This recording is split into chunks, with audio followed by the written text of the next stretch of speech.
Hello, everybody, and welcome to the Best of the AFC West Podcast. I'm your host, Chiefs fan, Prather Silverthorn, and tonight we are a man down, but I still have Raiders fan Tyler Stevens. Raiders! And Chargers fan Sumanth Gollapudi. Go Charge, go! Chris is out celebrating the Chicago Cubs World Series victory, even though he's not a Chicago Cubs fan, so I don't know what he's doing. But we still have a action-packed show for you today, and I'm going to start it off here with some news out of Kansas City. So Jamal Charles, obviously, he's been having the knee issues throughout the season. He had a surgery over the offseason to repair a torn ACL. The recovery wasn't going so well, so on Monday he revisited Dr. James Andrews, the knee specialist, to just sort of see what's going on. On Tuesday, it was announced that the Chiefs signed Bishop Sankey, so it doesn't take a rocket scientist to figure out that visit probably didn't go too well. And then it was announced later in the week that Charles is on IR, so he can come back. Technically, he can come back at the very end of the season, come back for the playoffs, but most likely his season is over. We'll just have to see about that. And then, as a side note, all this shuffling around, Niall Davis, who was signed by the Packers, also got cut by the Packers. He was signed by the Jets and then immediately cut by the Jets. And then the Chiefs didn't elect to pick him up and instead to go with Bishop Sankey. So, pour one out for Niall Davis. It's been a rough week for Niall Davis. It's been a rough few days for Niall Davis. Indeed. Also, Alex Smith did not suffer a concussion versus the Colts, according to the team. He took some vicious shots to the head, but we'll talk about that when we do the game recap. But he has been ruled out for the game against Jacksonville. Again, the team is saying that it's not concussion related. That he's not showing symptoms of a concussion. They are just holding him out as a precaution. Spencer Ware did suffer a concussion against the Colts and has not yet cleared protocol. His status for this weekend is still up in the air. And starting guard Parker Anger tore his ACL, so he is out for the season. Zach Fulton is now going to have to step up in that role. Really not a big difference between those two guys, so it's not going to affect our offensive line play too much. So, Tyler, what news you got out of Oakland? Yeah, speaking of the Chiefs, Sean Smith, on the first play of the game versus the Bucks, injured his shoulder on the pass breakup, landing awkwardly on his arm. Initial reports are that the injury would only keep him out a week, but we've already seen him practicing as of today, Thursday. So there's a small possibility we see him Sunday versus the Broncos, but I'd count on last year's starter TJ Carey getting the go-ahead instead. Moving on, Menelik Watson, who was expected to return 2 weeks ago, has been seen practicing since then, is still expected to sit this matchup versus the Broncos. It's looking like the coaching staff just want to take him into the bye week so he can be healthy for the second part of the year. So expect Austin Howard to start in his place going against none other than Von Miller.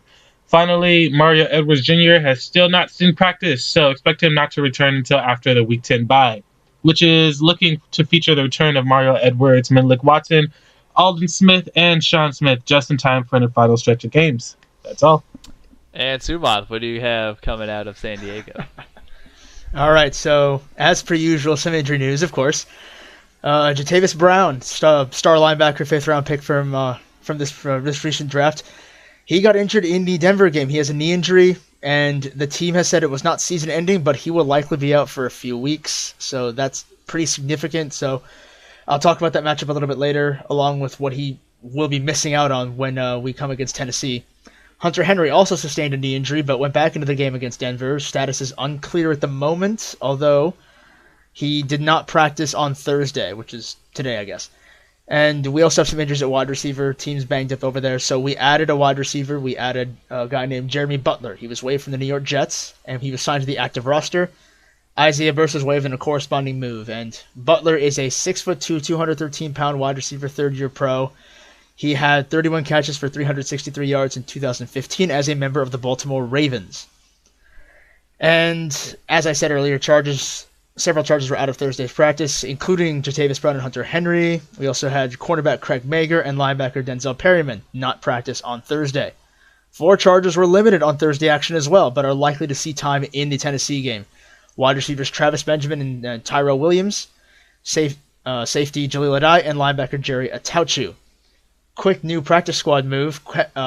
Linebacker James Burgess Jr. was signed previously with the Dolphins.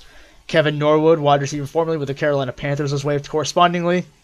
Burgess is a rookie linebacker from Louisville and had 10 tackles in 4 preseason games with the Dolphins. Funny tie he has to San Diego. His father, James Burgess Sr., was a Chargers linebacker, or played on the Chargers. I'm not actually sure if he was a linebacker, from 1997 to 1998. So this is a little bit of a family reunion of sorts for Burgess Jr. and the San Diego Chargers. And that's all I got from coming out of San Diego. Sweet. Well, let's just jump straight into the game recaps.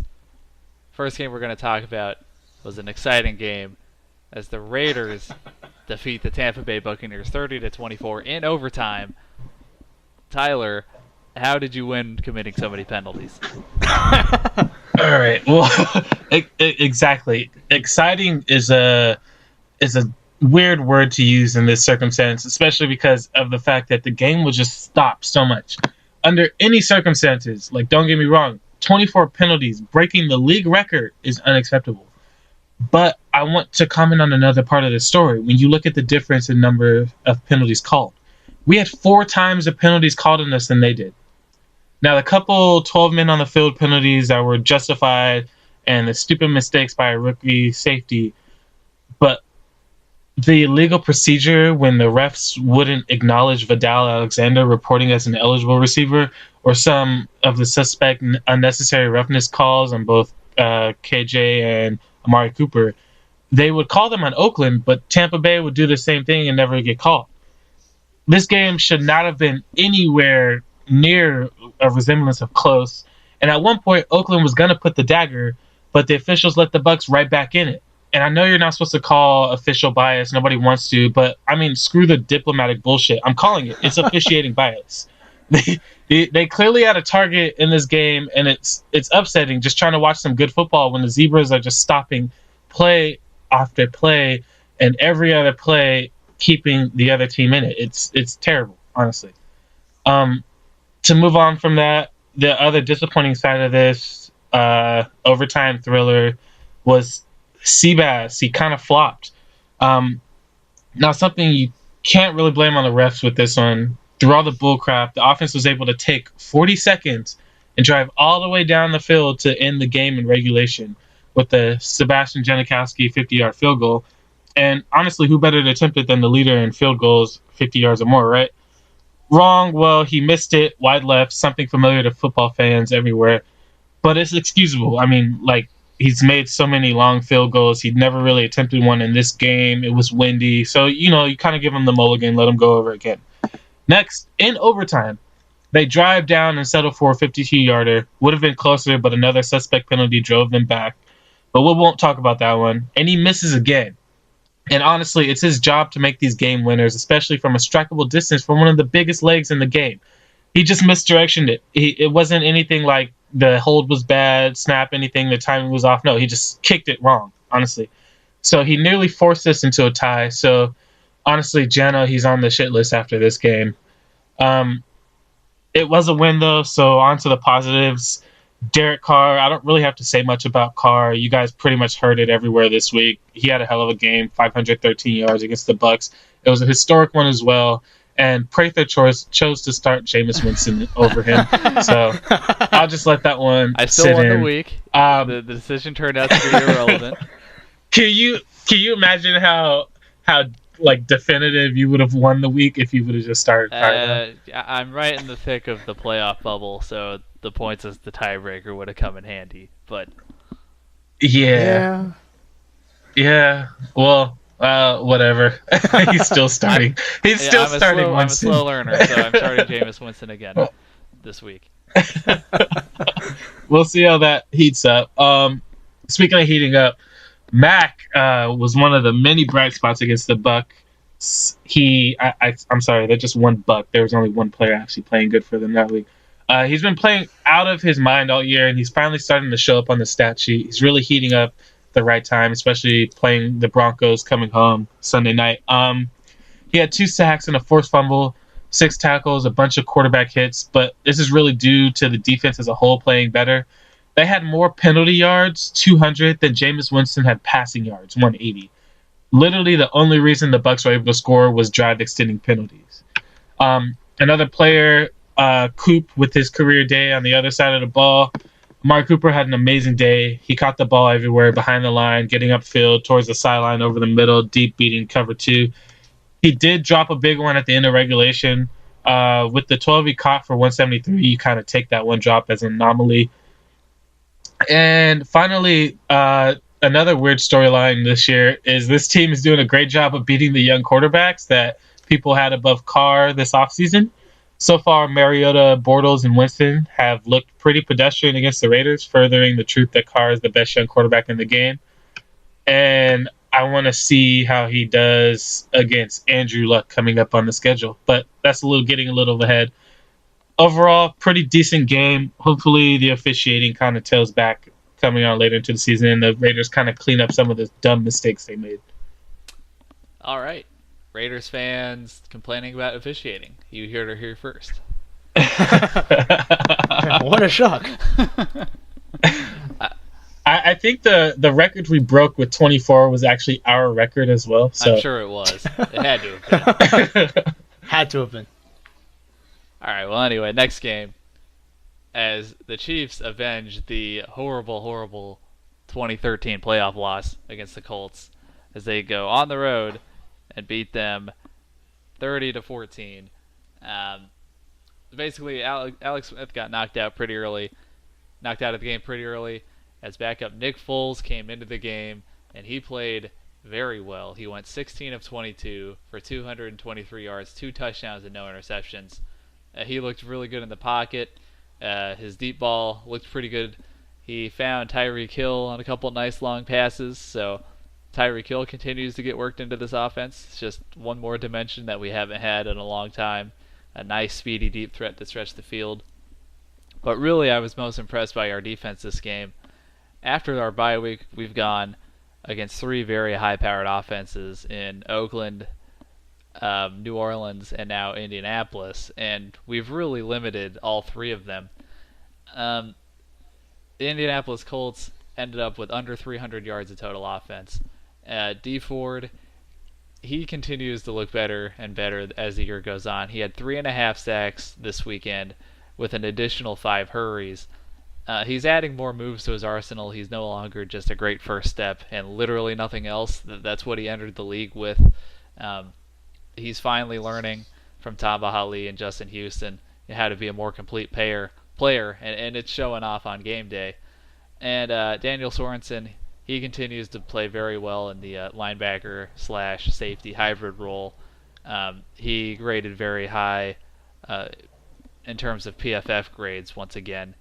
And really for the second straight week, Marcus Peters was completely avoided. Andrew Luck didn't really test him at all.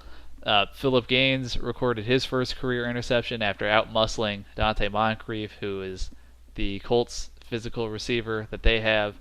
So that was good to see. And then rookie Chris Jones gets his first sack of his career.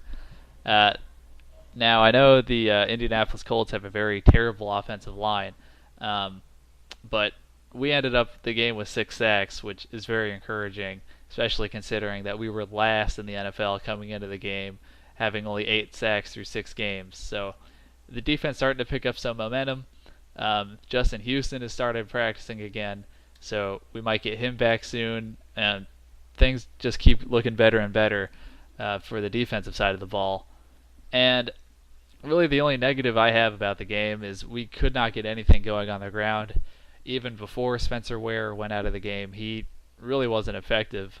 He was averaging about 2 yards per carry, and then Charkandrick West came in and was rather pedestrian as well.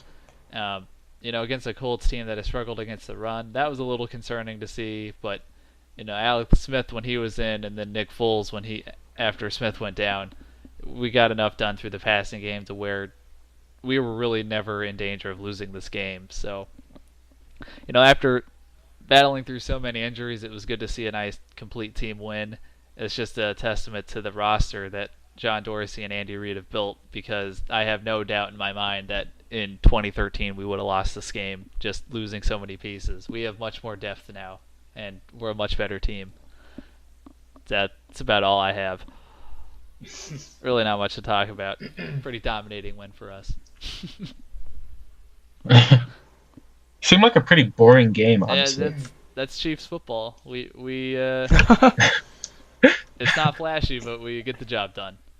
No, and that's good. That's the minimum. That's what you want to have. Good, boring wins. Yeah, something I have not been getting.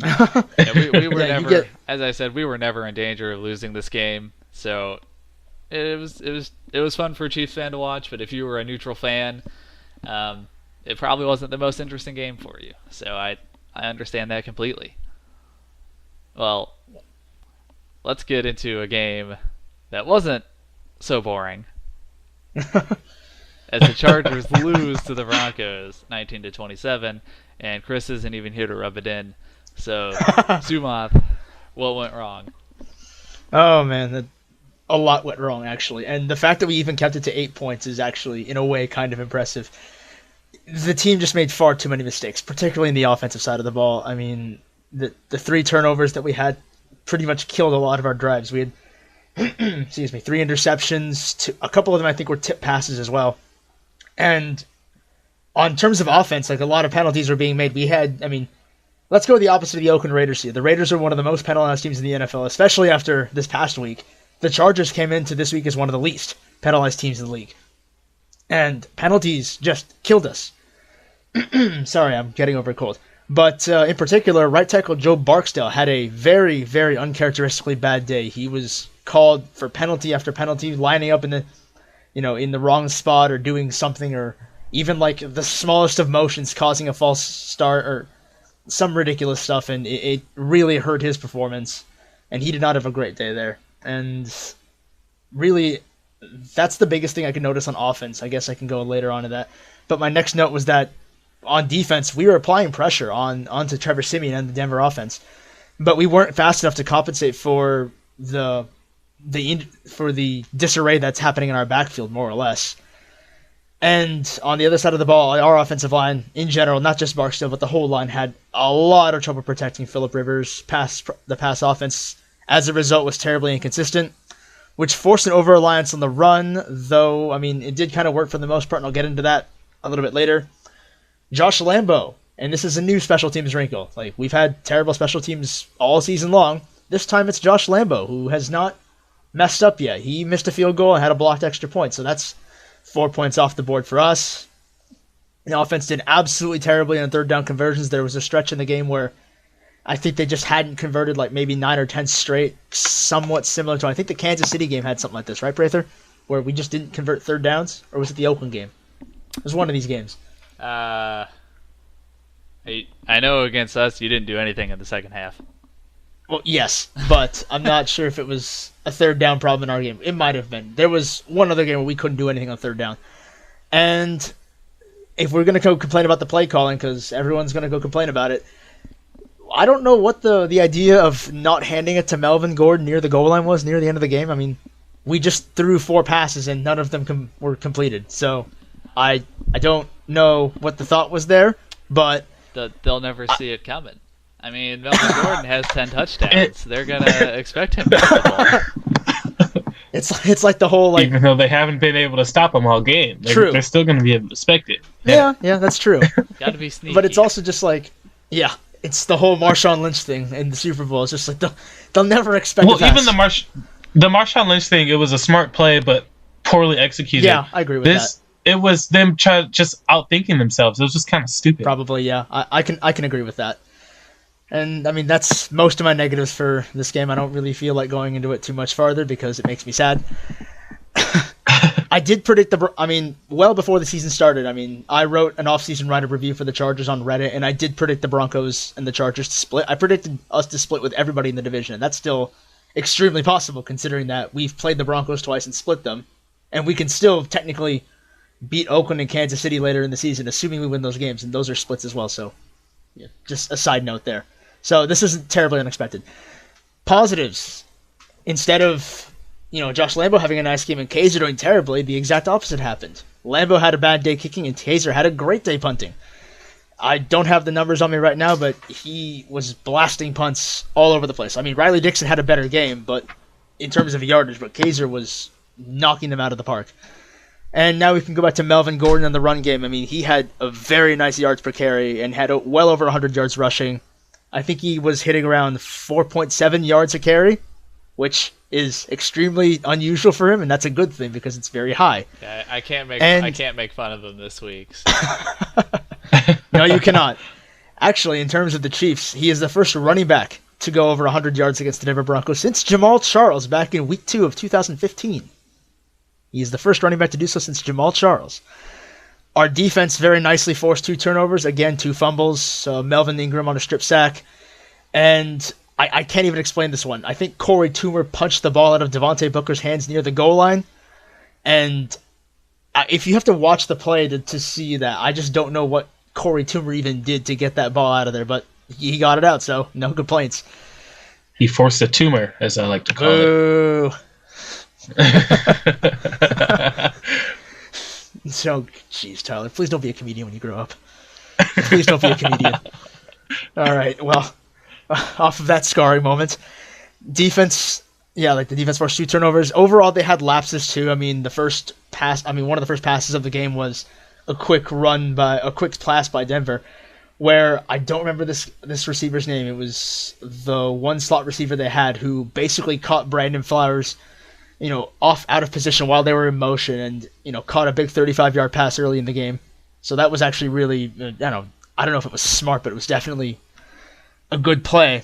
But overall, the defense had lapses, but were basically pretty much the only thing that kept us in the contest. I mean, they only allowed really 20 points against Denver, and they had to deal with 3 Charger turnovers to do it. So that was good. I think that says something. And in terms of the run defense, Denver's run game was the most feared thing that we, focused on all the time, and they held them to 57 yards. Granted, C.J. Anderson isn't there, but Devontae Booker and Capri Bibbs and the rest of the rushing offense only had 57 yards.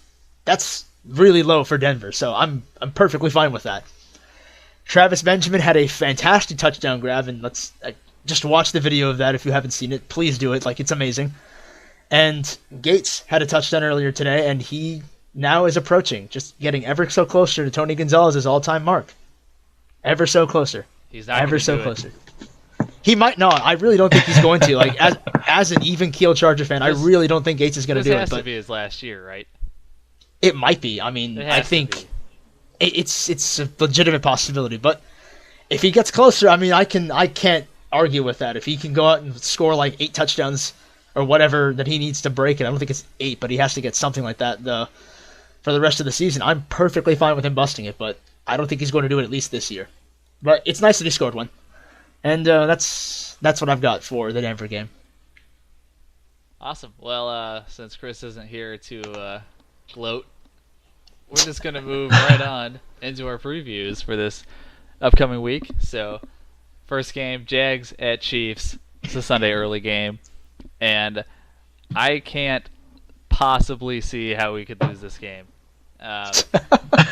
Ever since Bob Sutton and Andy Reid came to Kansas City, we've sort of dropped the ball against some better teams, but against bad quarterback play, we have completely shut it down and obliterated it. We did it in 2013 where we had that incredible stretch of playing horrible quarterbacks for the first 9 games of the season and got out to that unexpected 9-0 start.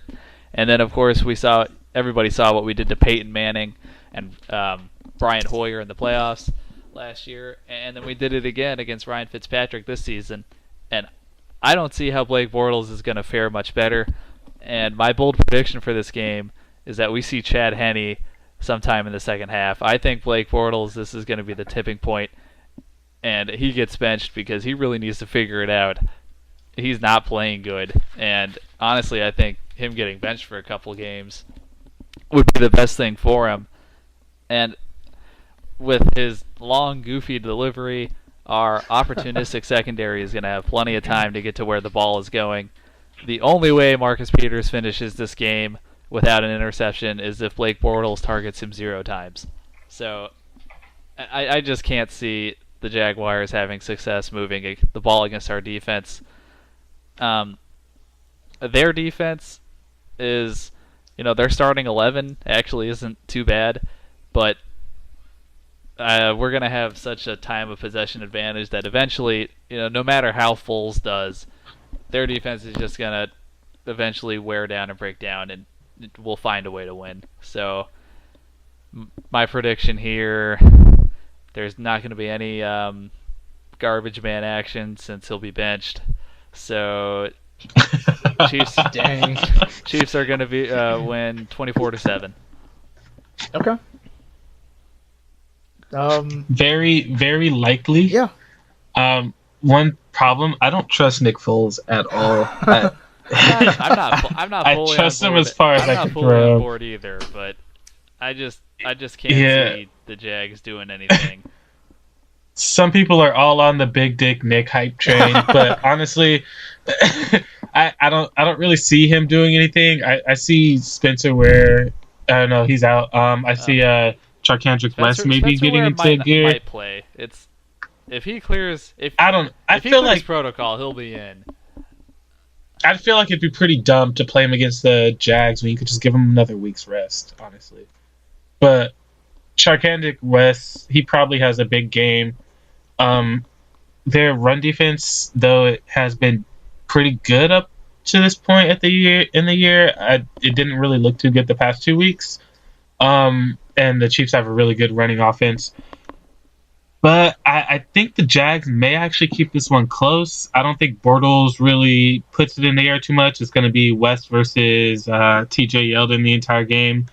But I still see no way the Jags win this one. I'm going to go with 14-13 Chiefs. Eke out a win.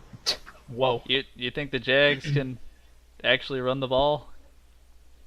They're going to run the ball, but they're going to be shut down in the red zone. That's the problem. They're just going to feed him carries.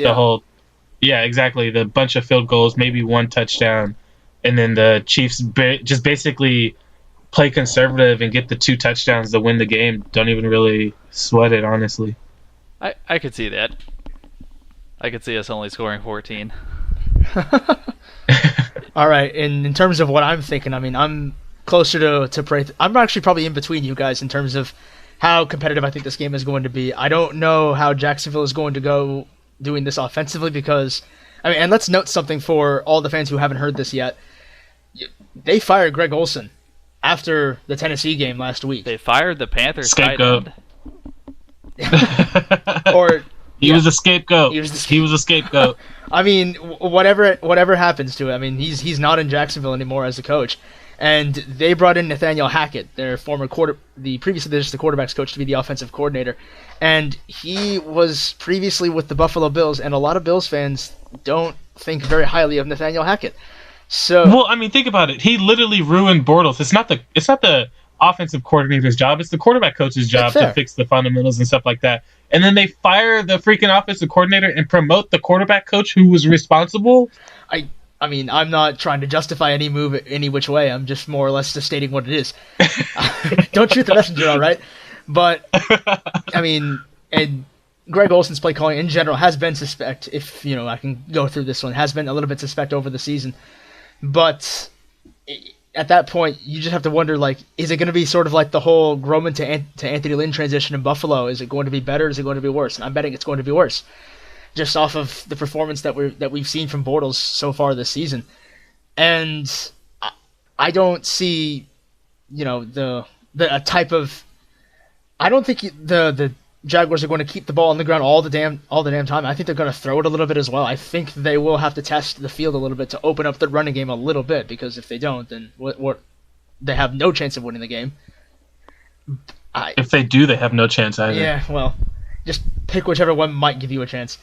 So, I mean, think about it. It might give you a chance. So, really, it's going to just depend on how Blake plays. If Bortles can figure it out, at least for maybe a little bit of the game, then Jacksonville has a good chance to keep this game a little bit competitive. If they don't, I don't. If he doesn't, I don't think this game is close. And then when it comes to the defensive side of the ball, and Tyler, we touched on this before. We touched on this last week, I think.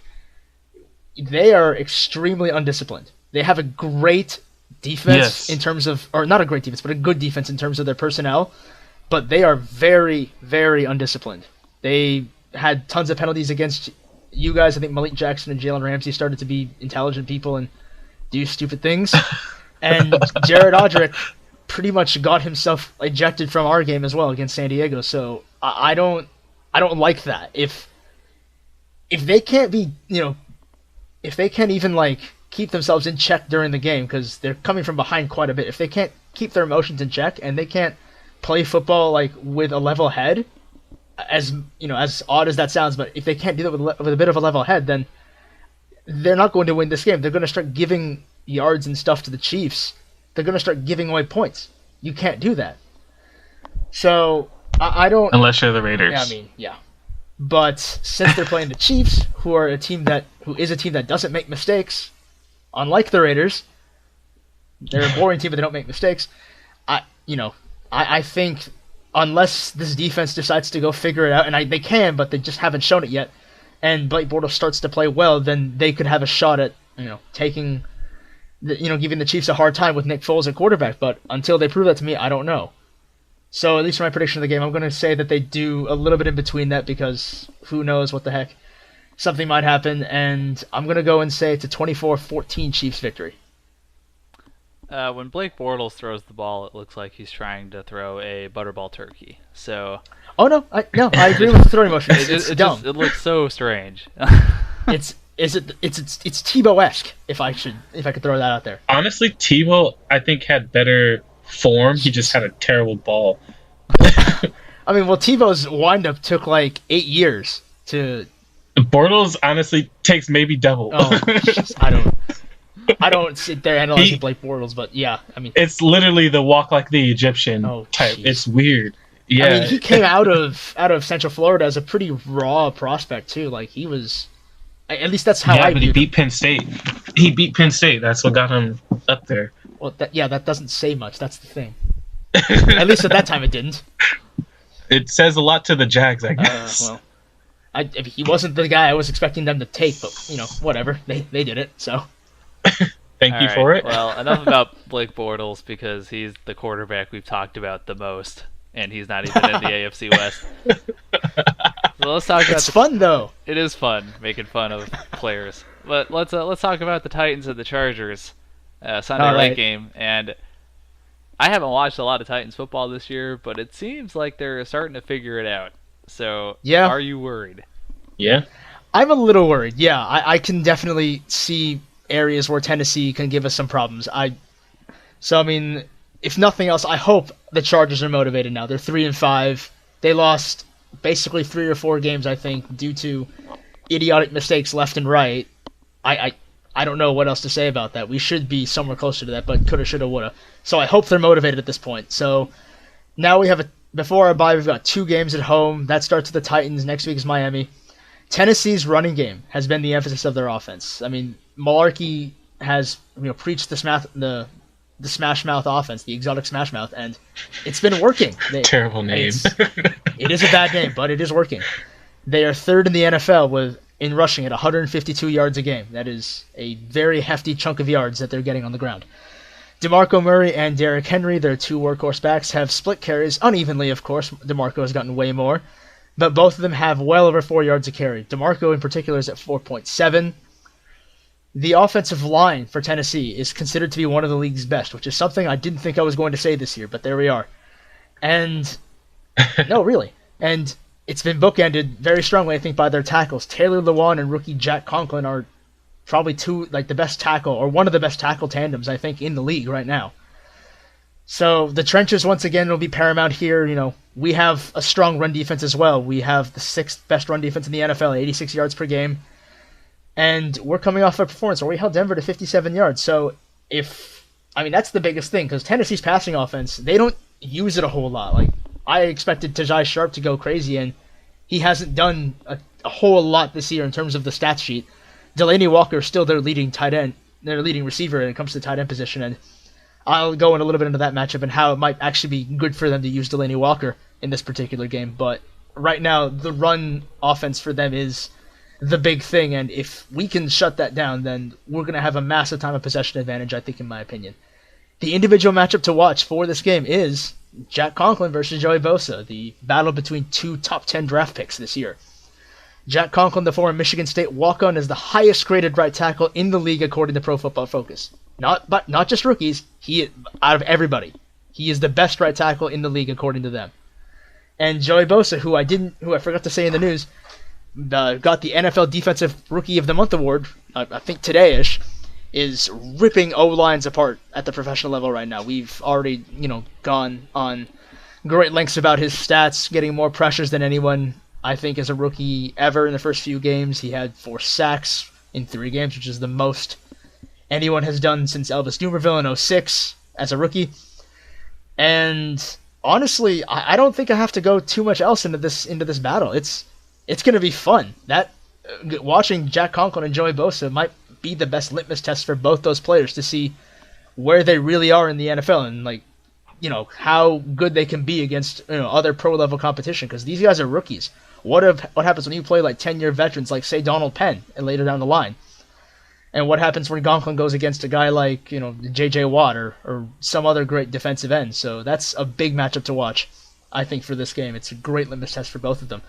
And then for Delaney Walker on the receiving end of it, right now, since Jatavis Brown is not going to be in this game, the emphasis of covering the tight ends falls on the safeties, Adrian Phillips, Dexter McCoyle, Dwight Lowery, and possibly the linebackers as well, which will most likely be Corey Toomer, who has taken over for the swing spot since Jatavis Brown is out. And I've been hearing some rumblings that Kyle Emanuel is going to get time in the inside linebacker position. So Delaney Walker is going to be an interesting target. We're going to see how they cover him and how he's used effectively for the Titans' passing offense. But biggest things first, the run game is going to be the paramount thing to watch. Conklin versus Bosa. If Bosa can get by Jack Conklin more times than Conklin can stop him, this game will probably fall into San Diego's favor pretty quickly. And I'm expecting at least a 50-50 split between them. My prediction for the game is that we have the better overall team. It's a little more hurt than they are, obviously.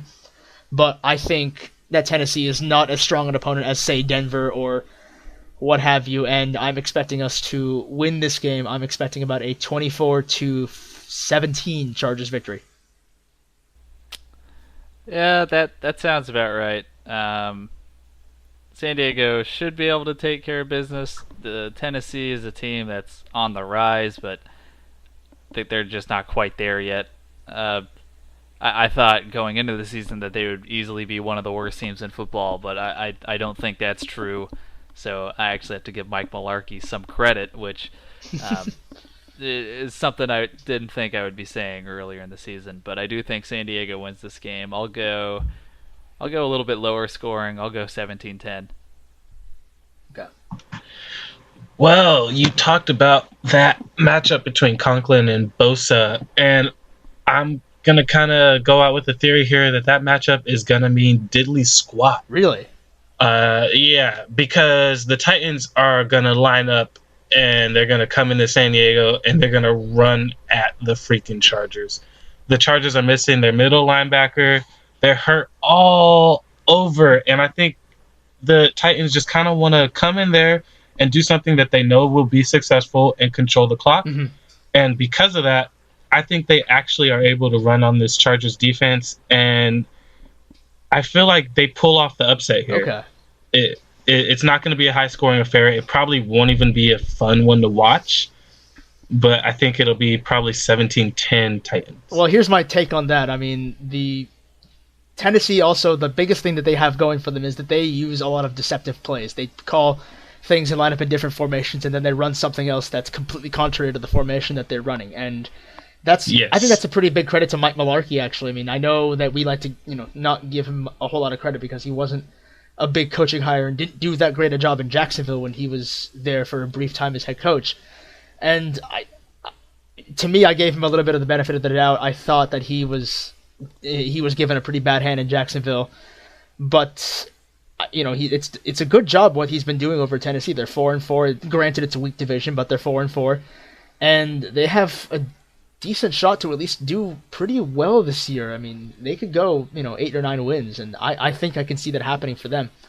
In terms of the way they play, I mean, the run game is obviously going to be paramount, and if we can't stop them on at the front line, then it's going to be a little bit difficult for our linebackers to cover that. I mean, Corey Toomer's is a good, well-rounded player. I think he's probably a nice blend of Jatavis Brown and Denzel Perryman in terms that he's a hard hitter, but also has some fluidity, some motion to him, and has an additional size advantage over those two as well. So I think that he's going to be pretty key in terms of stopping the run at the second level if DeMarco Murray and Derrick Henry do get past the original line of scrimmage. And I wouldn't discount Joey Bosa as somebody who cannot affect the run, because I think he will affect the run pretty significantly. I think that was one of his biggest traits coming into. I think the problem with Bosa is they run too many stretches and traps, and that kind of makes the defensive end get thrown off his pass rush. He's gonna pretty much have a game where he's kind of confused the entire time. Just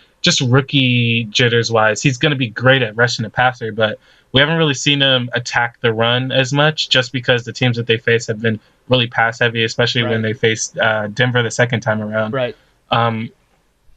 The one thing with Corey Toomer, he's a good linebacker, but seeing him play, I think he thrives a lot off of the big play, but he gives up so much too. Yeah. Okay. Okay.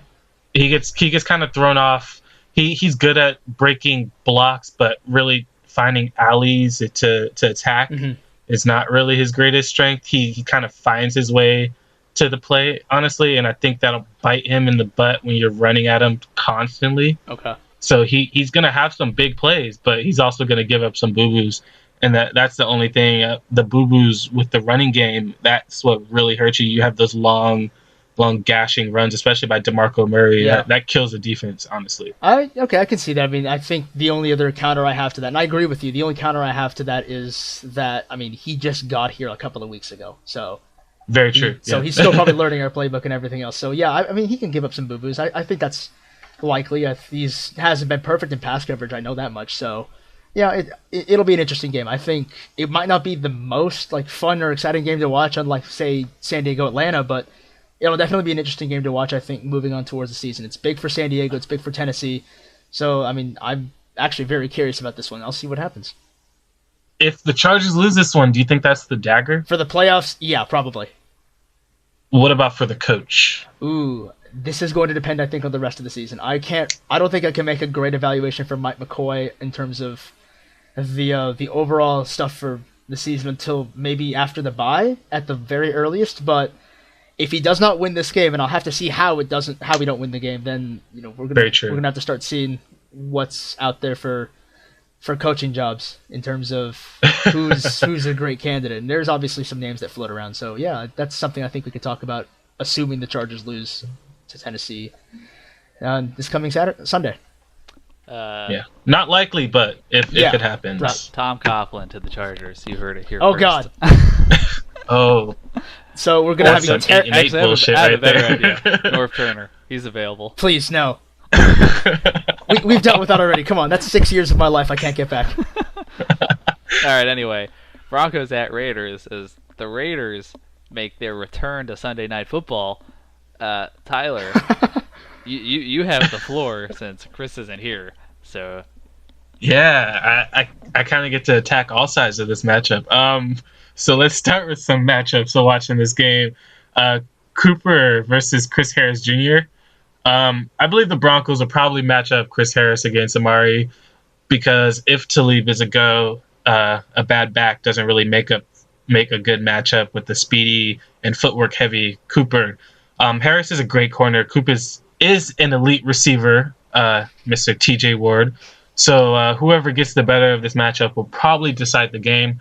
On the other side, you have Crabtree versus Talib, possibly, or maybe I'm thinking Bradley Roby. If Talib plays, which he might, expect Michael Crabtree to go to his side. If not, Roby is not too shabby of a corner himself, but it looks like a better matchup for Crabtree just because just the way these two play each other. But a less than 100% Talib may very well be what Crab needs to push this offense over the top against the no-fly zone. Moving to some non-matchup aspect, TJ Ward, I kind of just referenced it a little bit. Admitted to growing up a Niner fan. I know it's unfortunate. But other than professing his hatred for the Raiders in his suicide note to the media, he stated, and I quote, "The Raiders have 2 good receivers, but not 2 elite receivers." Now, I mean, the receiving tandem with totaling over a combined 1,200 yards and 8 touchdowns at the midway point of the season in a top 5 ranked offense, totally not elite. But taking that aside, as a unit, they're elite because I don't think there's a better. Well, he's grouping them as the 2. He said they have 2 elite or 2 good receivers, not 2 elite. So as a unit, if they're elite, then it's 2 elite receivers. No, you can have 2 very good receivers. Honestly, because Amari Cooper is not elite. Elite should be reserved for AJ Green, Julio Jones, Antonio Brown, Odell Beckham Jr. T.Y. Hilton, and then Amari Cooper. That's your top 5 T.Y. Hilton's right there. not elite either. those 4 guys, the 4 guys I named are a tier above everybody else. Those 4 are elite. Everybody else is very good. Those aren't elite. Those are great. That's the difference. You kind of have good, elite, great. Those are the great receivers in the game right now. Elite should be above great. That's what elite means. Elite just means top. It just means you're good enough to be at the point where you're a focus of the opposing team every time you play them. That's what elite means. That means you're the top of the game right now. You're like literally the really good players at that position. Great means you're historic. I disagree.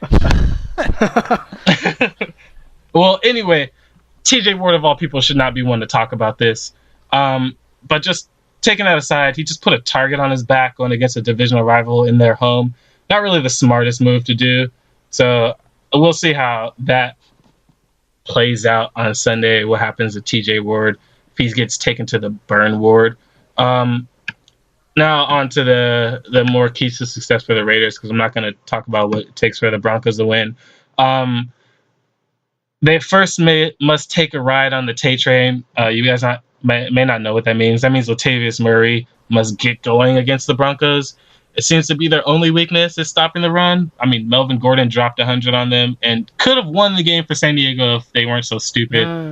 So getting Murray and these young backs going to take pressure off the car and prevent turnovers against this no-fly zone will only result in offensive success. For the defense, the Broncos' offensive line isn't very good. Mack and Irvin have proven themselves thus far this stopping the run and rushing the passer, which is very important against the Broncos, who has a struggling passing attack, and their running game is obviously weakened with C.J. Anderson being out. But in order to make it count, you have to really get the push in the middle for the bookends to work. With Edwards and McGee out, Jihad Ward has had some nice plays, but we need the consistent push. So we'll see if Ward's able to step up, or if Danico Autry or some other D lineman steps up in his place. Danico actually usually has pretty good games against divisional opponents. On the outside, David Emerson must have a big game against Emmanuel Sanders. The Broncos' passing attack hasn't looked great in recent weeks, but the Raiders' defensive backs give up the short passes to Sanders and DT, and the pass rush won't get there. So it'll be a long day for the Raiders' defense if that happens.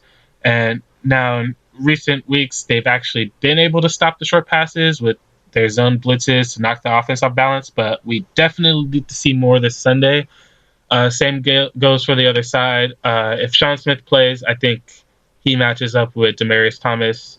If not, TJ Carey may get the go, and I feel like he may go against Emmanuel Sanders, which would push David Emerson against Demaryius Thomas.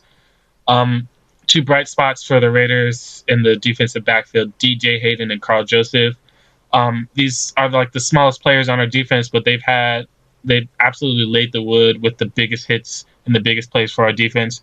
When they play big and have a good day, the defense as a whole does well. So keep an eye out for 25 and 42. I think honestly this game comes in between both sides of the ball matching up, which all games do. But like you think about it, it's our great offense versus their great defense, and then our defense versus their offense. I feel like our defense may be able to step up more than their offense is, which is why I take Oakland winning this one with Chris's great score of 21-10. I think this game has the potential to be a defensive grind because you got Trevor Siemian on the road. Their offense hasn't been great. Khalil Mack is waking up. That secondary, might be starting to come together a little better now. So I could see the Broncos having a tough time moving the ball, and it's now or never for other Derek Carr. If he's going to show up, it's going to be this game. I don't think Derek Carr even really does anything this game. I feel like it's going to be all Tay, maybe some swing passes to the running backs or something. I don't think they'll really test down the field much. I do think the Raiders win, but I think it's going to be 10-3. I think it's going to be ugly. Honestly, I'd be very happy with that. That'd be great for our defense's morale. Like, hold the Broncos at 3 points. Yeah, that'd be amazing. I'm going to go a little bit more of a liberal approach. I do think the Raiders are going to win this game, and I think it's because I don't really have much of a great reason for it. I think overall their team is just better. I like their offense better than Denver's, and Oakland's defense is starting to figure it out. They're starting to come around. Mack and Irvin and every player that you mentioned, I think, Tyler, is going to have, I think, a pretty significant game. And really, if we could force Denver to have problems on the offense with nobody really in the secondary. Come on, Casey Hayward and hurt people. That's what you're asking. It's Casey Hayward and injured players. That's basically what we're fielding over on the secondary. But if we can, if the front seven can make those guys look kind of competent against, or good enough against the Denver Broncos receivers, then with a 7th round pick, a quarterback throwing the ball, then I can't see why the Raiders can't do the same thing right now, or at least better. I don't know. I think that Oakland comes away with the win. I think the Raiders move the ball over through the air as well. I think it's a pretty healthy mix of ground and air, and I think the defense holds on and does a decent enough job against the Denver Broncos. I think it's a 24-14 Raiders victory. Oh, wow. You're the first person I've actually heard say that we have the better team.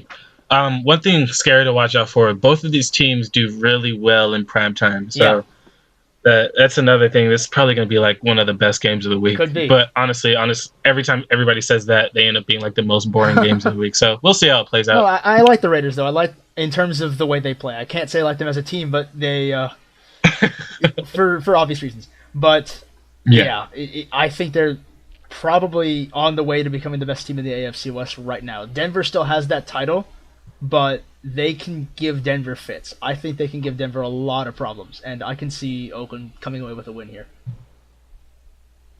I'm excited for this game to be on prime time. I think the Raiders are definitely one of the most fun teams to watch in the NFL. Oh, for sure. Because you never know. Oh, we give you a heart attack. Know what you're gonna get. You never know how it's gonna end. Never. So, well, I think that's gonna wrap things up. Unless anybody has anything else. No, that's good. All right. Well, I think we're pretty good. Join us again next week, where we should have all 4 of us back. We'll get Chris back into the mix so he can at least defend himself. As we picked a sweep for the Oakland Raiders over the Denver Broncos. I'm sure he's not going to be happy about that one. But yeah, that was not what I was expecting coming into this. Well, he should have showed up then. That's his own damn fault. Oh yeah, join us again next week and make fun of all of our predictions.